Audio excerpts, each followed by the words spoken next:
പ്രത്യേക അന്വേഷണ സംഘം അമ്മയുടെ മുൻ ഭാരവാഹികളെ ചോദ്യം ചെയ്തുകൊണ്ടിരിക്കുകയാണ്. ഇടവേള ബാബുവുമായി രാവിലെ മുതൽ തന്നെ ഇടവേള ബാബുവിനെ ചോദ്യം ചെയ്തു. ഹേമ കമ്മിറ്റി റിപ്പോർട്ടിൽ അന്വേഷണം നടത്തുന്ന പ്രത്യേക സംഘമാണ് ഈ നടപടിയുമായി മുന്നോട്ട് പോകുന്നത് എന്നുള്ളതാണ്. അവർ അന്വേഷിക്കുന്നത് ഈ ഹേമ കമ്മിറ്റിക്ക് മുന്നിൽ മൊഴി നൽകിയ കാര്യങ്ങൾ അമ്മ എന്ന സംഘടനയോട് ഈ മൊഴി നൽകിയ ആളുകൾ ഈ നടിമാർ പറഞ്ഞിട്ടുണ്ടോ, അത്തരം പരാതികൾ അമ്മയ്ക്ക് അറിയാമോ എന്ന കാര്യത്തിലാണ്. അതുമായി ബന്ധപ്പെട്ടും കാര്യങ്ങൾ അറിയണം. കാരണം അത് അറിഞ്ഞിട്ടും അത് മറച്ചുവെച്ചു എന്നുള്ളതും അല്ലെങ്കിൽ അതിൽ നടപടികൾ സ്വീകരിച്ചില്ല എന്നുള്ളതും കുറ്റകരം തന്നെയാണ്.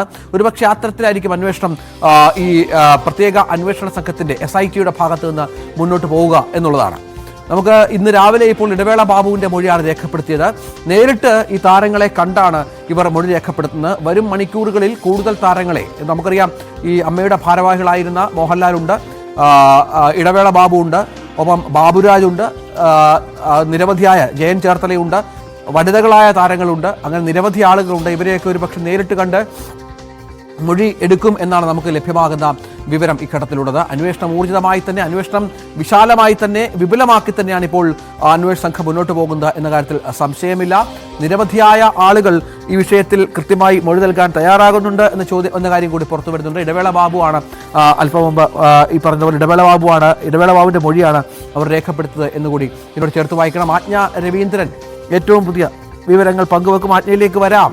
ഏതായാലും ഈ അന്വേഷണത്തിൻ്റെ പല ഘട്ടങ്ങളാണ്, പല തലങ്ങളിലൂടെയാണ് ഇപ്പോൾ കാര്യങ്ങൾ മുന്നോട്ട് പോകുന്നത് എന്ന കാര്യത്തിൽ സംശയമില്ല. നമുക്കറിയാം സിദ്ദിഖ് ഒളിവിലാണ്. സിദ്ദിഖിനായുള്ള തെരച്ചിൽ ഇപ്പോൾ പുരോഗമിക്കുന്ന പശ്ചാത്തലമുണ്ട്.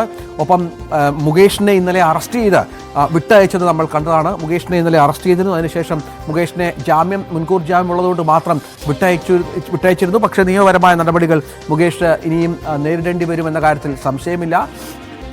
അങ്ങനെ കൂടുതൽ കാര്യങ്ങളിലേക്ക് പോകുന്നു. ആജ്ഞ രവീന്ദ്രനുണ്ട്. ആജ്ഞ, എന്താണ് പ്രത്യേക സംഘം ചോദിച്ചറിയാൻ ശ്രമിക്കുന്നത്? ഇപ്പോൾ ഇടവേള ബാബുവിനെ കണ്ടു എന്ന് മനസ്സിലാകുന്നു. മറ്റ് ഭാരവാഹികളുമായും അവർ സംസാരിക്കാൻ ശ്രമിക്കുകയാണോ?